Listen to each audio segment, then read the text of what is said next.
नमस्कार, स्वागत है आपका। आप देख रहे हैं प्राइम टाइम एक्सक्लूसिव। मैं हूं आपके साथ आशा झा और आज देखिए शुद्धिकरण से शुरू 2027 का रण। दरअसल यूपी में जिस सियासी शुद्धिकरण की शुरुआत अखिलेश यादव के सत्ता से जाने और योगी आदित्यनाथ के सत्ता में आने के वक्त हुई थी, उसी शुद्धिकरण के लिए अब हिंदूवादी संगठन स्वामी प्रसाद मौर्य की खोज कर रहे हैं।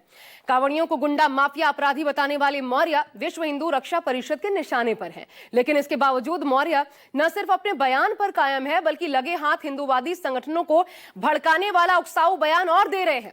इसके बाद परिषद के कार्यकर्ता स्वामी प्रसाद मौर्य के घर जा पहुंचे, उनका और उनके घर का शुद्धिकरण करने। अब सवाल यह है कि रह रह कर धर्म की आड़ में यूपी में ये क्यों हो रहा है? तो दरअसल ये स्थिति है soft Hindutva versus hardcore Hindutva की। और 2027 में सत्ता के शिखर तक पहुंचने के लिए ये वो रोड मैप है जिसको मजबूत करने का काम दोनों ओर से लगातार बखूबी जारी है। देखिए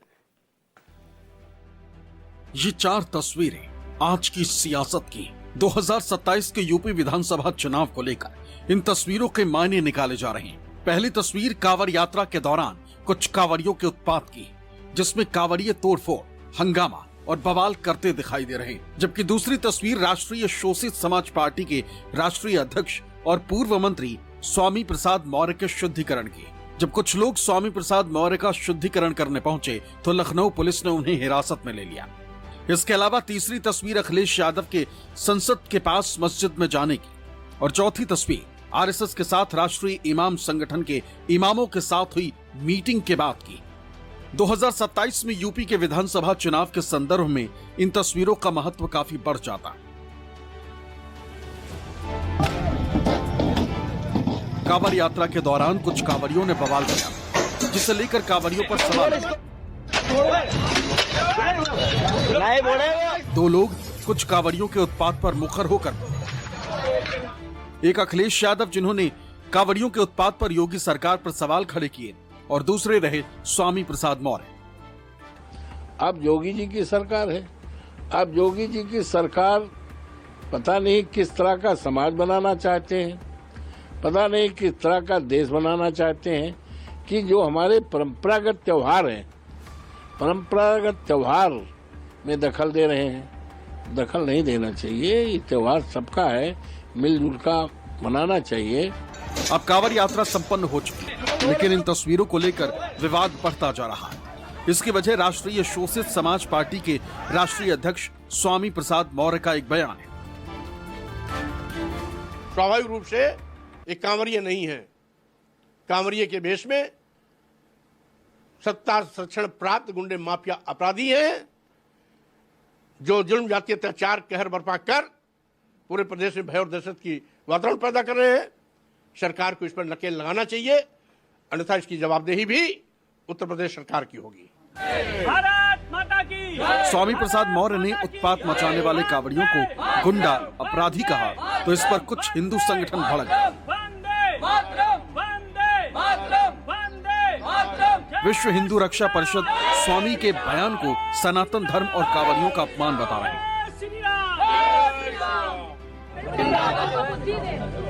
गुरुवार को दर्जन भर से ज्यादा विश्व हिंदू रक्षा परिषद के कार्यकर्ता स्वामी प्रसाद मौर्य का शुद्धिकरण करने के लिए उनके घर की तरफ निकल पड़े। दावा किया कि कांवड़ियों के प्रति ऐसी मानसिकता रखने वालों का गंगा जल से शुद्धिकरण करें, जिसे देखते हुए स्वामी प्रसाद मौर्य के गोमती नगर स्थित घर की सुरक्षा बढ़ा दी गई। शुद्धिकरण के लिए निकले इन कार्यकर्ताओं को पुलिस ने बीच रास्ते में ही हिरासत में ले लिया और इको गार्डन थाने भेज दिया। जो विश्व हिंदू रक्षा परिषद के जो कार्यकर्ता थे वो यहाँ पर आ रहे थे। ये गोमती नगर स्थित स्वामी प्रसाद मौर्य का आवास है। यहाँ पर इनके आवास के मेन रोड है और यहाँ से मेन रोड से लेकर के और उनके आवास तक के आप देख रहे होंगे कि यहाँ पर चारों तरफ पुलिस हीट, पुलिस डिप्लॉय है। तो ये यहाँ पर पहले कट पे और जो ये ना कॉलोनी का गेट है वहाँ और चौराहे पर जहाँ पर विश्व हिंदू रक्षा परिषद के कार्यकर्ता पहुंचे थे, वहीं पुलिस ने उनको रोका, डिटेन किया। विश्व हिंदू रक्षा परिषद के प्रदर्शन और विरोध के बावजूद स्वामी प्रसाद मौर्य के न तो तेवर बदले न बयान। सियासी शुद्धिकरण को लेकर स्वामी प्रसाद मौर्य फिर सामने आए और एक बार फिर बेबाकी से बयान दिया। दावा किया कि जिनका मन ही गंदा है वो भला उनका शुद्धिकरण क्या करे। इतना ही नहीं, उनके पुराने बयान को फिर दोहराया, कांवड़ियों को गुंडा अपराधी माफिया बताया। श्री राम, जय श्री राम, जय श्री राम। जिनका मन मस्तिष्क विचार, जिसका आराध्य इतना भोला भाला हो कि लोग उसको भोले बाबा बोलते हों, भोले शंकर कहते हों, उसके भक्त और अनुयायी इतने कुख्यात अपराधी नहीं हो सकते। राजनीति के जानकारों का मानना है कि ये स्वामी प्रसाद मौर्य के ही शुद्धिकरण का मामला नहीं, बल्कि 2027 के चुनाव का सियासी शुद्धिकरण है, जिसकी शुरुआत 8 साल पहले ही हो चुकी, जब 2017 में योगी आदित्यनाथ उत्तर प्रदेश के मुख्यमंत्री बने थे। साल 2017 में जब उत्तर प्रदेश में बीजेपी की पूर्ण बहुमत की सरकार बनी तो योगी आदित्यनाथ को उत्तर प्रदेश का मुख्यमंत्री बनाया गया। बतौर मुख्यमंत्री जब वो अपने सरकारी आवास 5 कालिदास मार्ग में रहने पहुंचे तो उससे पहले उन्होंने पूरे भवन का गंगा जल से शुद्धिकरण कराया। इसके बाद से तमाम ऐसी घटनाएं सामने आई जब कोई समाजवादी पार्टी का नेता या कोई दलित किसी मंदिर में गया तो वहां उसका शुद्धिकरण कराया गया। इस बार भी जब स्वामी प्रसाद मौर्य के घर पर कुछ हिंदू संगठन गंगा जल लेकर शुद्धिकरण करने पहुंचे तो इस पूरे घटनाक्रम को भी अब 2027 के विधानसभा चुनाव से जोड़कर देखा जा रहा है। बात नवंबर 2023 की है।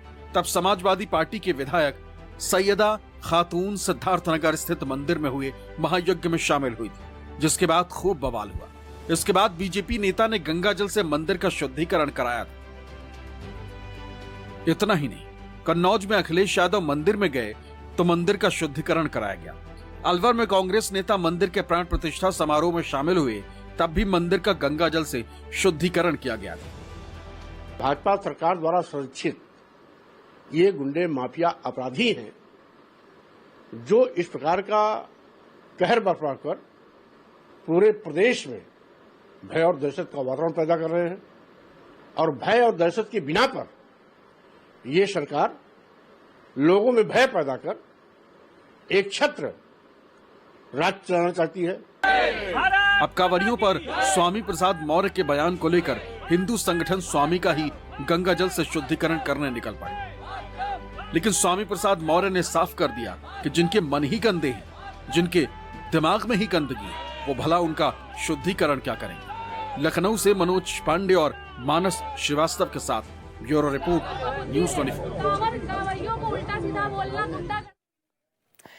अब सवाल यह आता है कि जिस पीडीए प्लस सॉफ्ट हिंदुत्व के रोड मैप पर अखिलेश यादव काम कर रहे हैं, क्या वाकई ये इतना असरदार है जो कि योगी आदित्यनाथ के हार्डकोर हिंदुत्व पर 20 साबित हो? तो इसका जवाब लोकसभा चुनाव 2024 से हमें मिलता है, और इतिहास में भी यूपी में ही इसका एक और उदाहरण नजर आता है, वो भी आपको बताऊंगी। लेकिन देखिए, इसी सोशल इंजीनियरिंग के दम पर क्या हुआ, सबसे पहले तो समझिए तरह से। हिंदुत्व की सबसे बड़ी प्रयोगशाला अयोध्या में हार मिली। इसके अलावा अयोध्या मंडल की 5 सीटों पर बीजेपी को हार मिली।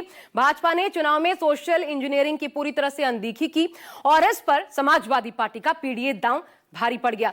इसके अलावा संगम नगरी प्रयागराज में भी पार्टी को हार का सामना करना पड़ा। इसी सोशल इंजीनियरिंग की बदौलत प्रयागराज क्षेत्र की 4 की 4 लोकसभा सीटों पर, इनमें से 3 पर इंडिया गठबंधन और 1 पर मात्र भाजपा को जीत मिली। यहां तक कि, और ये बहुत सुर्खियों में थी, अगली खबर जो प्रभाव पड़ा वो ये कि पीएम नरेंद्र मोदी, उनसे जोड़कर अगर बात की जाए तो उनकी जीत का अंतर वो कम हो गया था। याद कीजिए, 1.5 लाख से भी कुछ अधिक मतों से वो जीत पाए थे। ये नतीजा भी बिल्कुल अप्रत्याशित था। और इन सब के साथ जब स्थानीय मुद्दों का कॉकटेल बना तो बीजेपी को वो झटका लगा जो कि बीजेपी को बहुमत के आंकड़े से बहुत पीछे ले गया।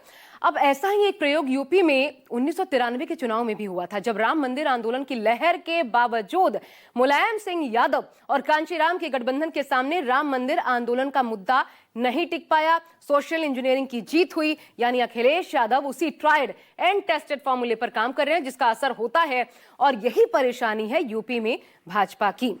और अब बात उस सियासी कलेश की भी करते हैं जिसका निशाना है अल्पसंख्यक वोट बैंक, जिसको मजबूत करने की रणनीति के तहत अखिलेश यादव मस्जिद पहुंच गए।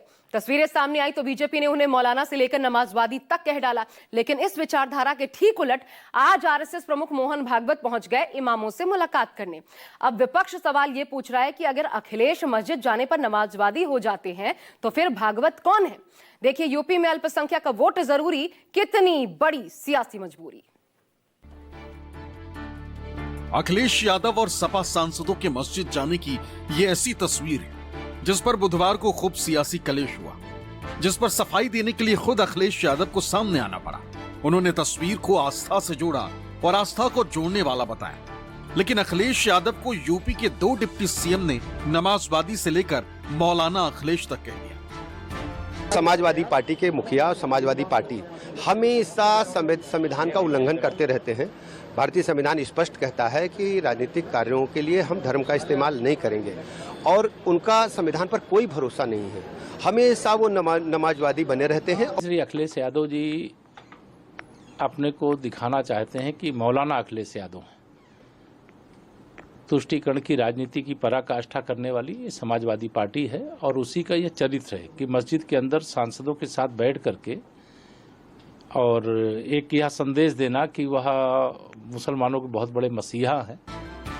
इस तस्वीर के बहाने अखिलेश यादव को हिंदू विरोधी दिखाने और बताने की कोशिश हुई, लेकिन गुरुवार को एक और सियासी तस्वीर सामने आई। गुरुवार को हरियाणा भवन में आरएसएस प्रमुख मोहन भागवत और वरिष्ठ पदाधिकारियों के साथ ऑल इंडिया इमाम ऑर्गेनाइजेशन के पदाधिकारियों की मीटिंग हुई। सूत्रों के मुताबिक इस बैठक में AIIO और आरएसएस की तरफ से प्रमुख लोग मौजूद थे,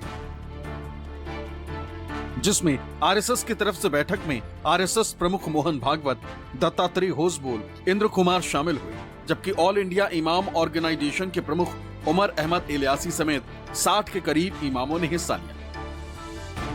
बैठक को लेकर जब मौलाना और इमाम बाहर निकले तो इस मुलाकात को सकारात्मक और भाईचारे वाली बताया।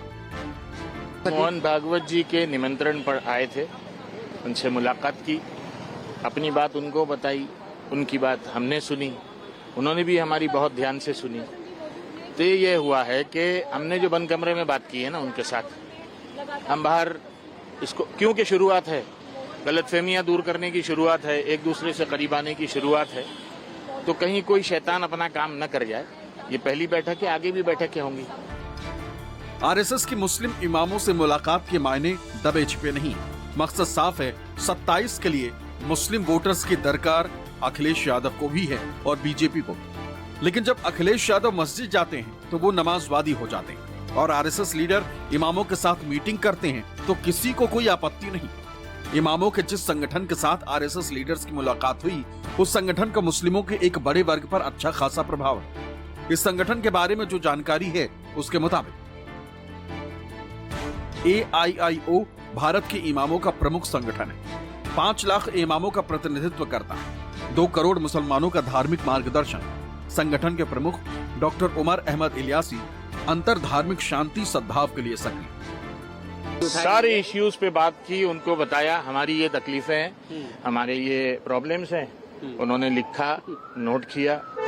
अब सवाल ये है कि अगर आरएसएस लीडर की इमामों से मुलाकात सही है तो फिर अखिलेश यादव का मस्जिद जाना गलत कैसे हो गया?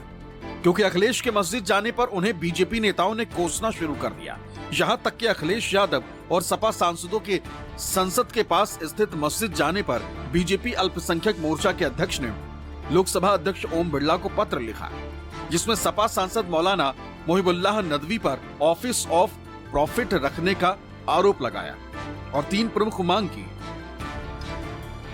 दिल्ली वक्फ बोर्ड में मौलाना मोहिबुल्लाह नदवी द्वारा संभाले गए पद की जांच की जाए।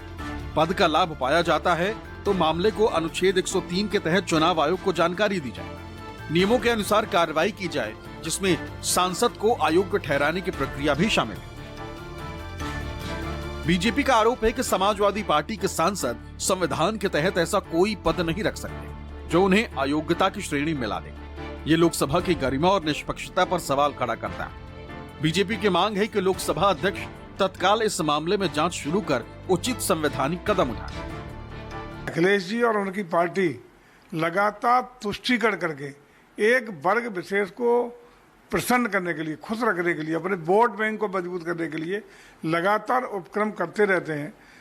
वहीं तक सीमित नहीं है, ये लोग निरंतरता के साथ न सिर्फ तुष्टीकरण करते हैं बल्कि सनातन संस्कृति पर जगह जगह और जब जब मौका मिलता है तब तब आक्रमण करके उसको कमजोर करने का प्रयास करते हैं। सपा सांसद के खिलाफ कार्रवाई की मांग की जा रही है, जबकि इसके पीछे सारा खेल 27 की लड़ाई का है, जिसके लिए सबको मुस्लिम वोट चाहिए। यूपी में मुस्लिम वोटर्स को साध कर बीजेपी किसी तरह अखिलेश यादव की मजबूत कड़ी पीडीए को कमजोर करने की तैयारी में। पीडीए का वास्तविक संदर्भ तो मैं हमेशा देता आया हूँ। वास्तविक करता है परिवार डेवलपमेंट अथॉरिटी ऑफ सैफई, इसके अलावा कुछ है नहीं पीडीए का मतलब। बाकी बातें तो इनकी सिर्फ दिखावा है, बेईमानी है और भ्रमित करने का काम है। इसके लिए जहां अखिलेश यादव को हिंदू विरोधी बताने की कवायद की जा रही है, तो दूसरी तरफ मुस्लिम वोटर्स में सेंधमारी की तैयारी है। यूपी में तकरीबन 19% मुस्लिम है, जिसका झुकाव सपा की तरफ रहा। इसे लोकसभा चुनाव 2024 में साफ तौर पर देखा गया। अब अगर इस वोट बैंक में बीजेपी सेंध लगा लेती है तो 27 के नतीजे एकदम अलग हो सकते हैं। मनोज पांडे के साथ मानस श्रीवास्तव, लखनऊ, न्यूज़ 24। अब सवाल ये भी है कि जब बीजेपी के अंदर से ऐसी आवाजें आती हैं कि न मुसलमान हमें वोट देते हैं, न हमें उनका वोट चाहिए, तो फिर ऐसी कोशिश क्यों? तो इसके पीछे कारण है यूपी में अल्पसंख्यक वोट बैंक की ताकत, जिस तक पहुंच बनाने की कोशिश बीजेपी हाल फिलहाल नहीं बल्कि अरसे से करती आ रही है।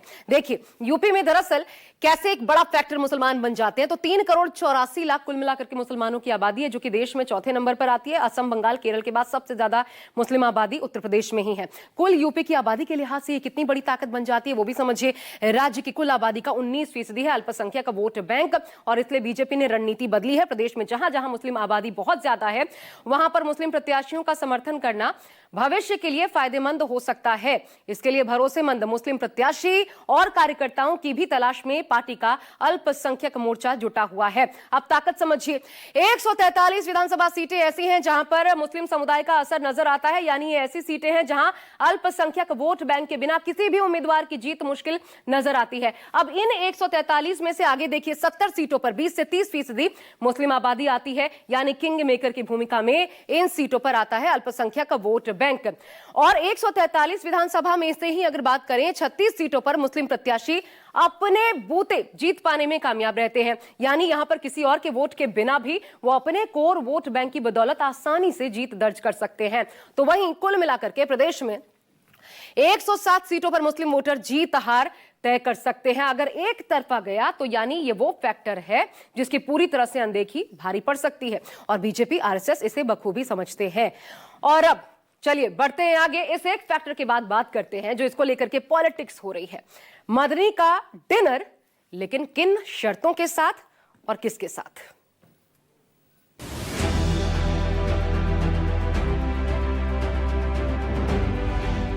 मदनी ने दिया डिनर मुस्लिम वोटर के घर।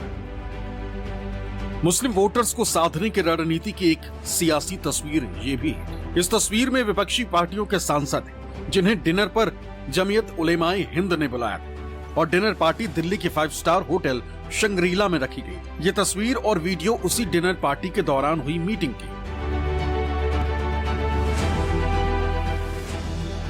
जमीयत उलेमाए हिंद के अध्यक्ष मौलाना महमूद मदनी की ओर से तमाम विपक्षी सांसदों को एक बुकलेट दी, जिसमें प्रमुख रूप से मुसलमानों से संबंधित देश में चल रहे 5 बड़े मुद्दों का जिक्र किया गया, और इन्हीं 5 मुद्दों पर चर्चा भी की गई। वो 5 मुद्दे क्या थे बताएंगे। पहले देखिए इस मीटिंग में शामिल कौन कौन हुआ। मदनी की इस डिनर पार्टी में समाजवादी पार्टी से 4 सांसद मौजूद थे। इनमें सांसद हरिंद्र मलिक, इकरा हसन, मोहिबुल्लाह नदवी और जियाउर रहमान बर्क शामिल हुए। कांग्रेस की तरफ से 3 सांसद इमरान मसूद, इमरान प्रतापगढ़ी और जावेद खान शामिल हुए। इसके अलावा नेशनल कॉन्फ्रेंस से आगा रहुल्ला मेहदी और मियां अल्ताफ। इनके अलावा इस डिनर पार्टी का हिस्सा आजाद समाज पार्टी के अध्यक्ष और सांसद चंद्रशेखर आजाद मौजूद रहे। मीटिंग में मौजूदा हालात को लेकर चिंता जाहिर की गई। मुस्लिम समुदाय के खिलाफ बढ़ती हिंसा और नफरत की घटनाओं पर गंभीर चर्चा हुई। मौलाना मदनी ने कहा कि ये वक्त एकजुट होकर मुस्लिम समाज की आवाज को मजबूत करने का। जिन मुद्दों पर मीटिंग में चर्चा की गई उसमें मुख्य तौर पर 5 मुद्दे रहे। असम में बुलडोजर की कार्रवाई का मुद्दा, देश में होने वाली हेट स्पीच और हेट क्राइम, बिहार में SIR प्रक्रिया, जाति जनगणना, फिलिस्तीन का मुद्दे बस यही था कि किस तरह से जो है हम अपनी इस देश की जो खूबसूरती है, जो देश की एकता है, और उसको हम किस तरह से बचा सकते हैं, क्योंकि जो इस टाइम हालात हैं प्रदेश और देश के अंदर, और जो हालात बनते जा रहे हैं वो राजनीति की वजह से, वो चीज नहीं होनी चाहिए। राजनीति एक अपनी अलग जगह है और देश अपना अलग है। सामान्य सा डिनर था। जमीयत उलमा हिंद हर वर्ष इस तरह के प्रोग्राम, हर सेशन में इस तरह का प्रोग्राम करती है और बहुत अच्छी बातचीत हुई। कंट्री, कम्युनिटी, इन सब के इश्यूज पर बहुत अच्छा डिस्कशन हुआ। तमाम अलग अलग पार्टीज के एमपीज ने पार्टिसिपेट किया। हेट क्राइम को लेकर भी डिस्कशन, हेट क्राइम, सारे इश्यूज पर डिस्कशन हुआ। देश में जो भी हेट क्राइम बढ़ रहा है, खासतौर से माइनॉरिटीज को जिस तरह टारगेट किया जा रहा है, उन तमाम इश्यूज पर डिस्कशन हुआ और जमीयत ने ये चाहा कि इस तरह के मुद्दों को पार्लियामेंट में रेज किया। आरएसएस के साथ इमामों की बैठक हो या फिर मदनी की डिनर पार्टी में विपक्षी सांसद, दोनों का मुद्दा एक साथ ही रहा, देश में एकता। लेकिन जब विपक्ष के मुस्लिमों के साथ आने की बात होती है तो उन्हें सांप्रदायिक बता दिया जाता है। अखिलेश यादव पर सनातन विरोधी होने का टैग लगाया जाता है, जबकि ये लोग निरंतरता के साथ न सिर्फ तुष्टीकरण करते हैं बल्कि सनातन संस्कृति पर जगह जगह और जब जब मौका मिलता है तब तब आक्रमण करके उसको कमजोर करने का प्रयास करते हैं। अगर यूपी की ही बात करें तो यूपी में मुस्लिम फैक्टर काफी मायने रखता है। इसलिए पक्ष हो या फिर विपक्ष, मुस्लिमों को अपने पक्ष में रखने में कोई कसर नहीं छोड़ना चाहता। लेकिन यहाँ सबसे बड़ा सवाल ये कि मदनी के डिनर का चुनाव में क्या असर दिखेगा। यूपी का मुस्लिम वोटर आखिर किधर जाएगा? क्या अखिलेश पहले से ज्यादा पीडीए को मजबूत कर लेंगे या फिर बीजेपी मुस्लिम वोट बैंक में सेंध लगाकर अखिलेश के पीडीए को कमजोर करेगी? Bureau report, news 24।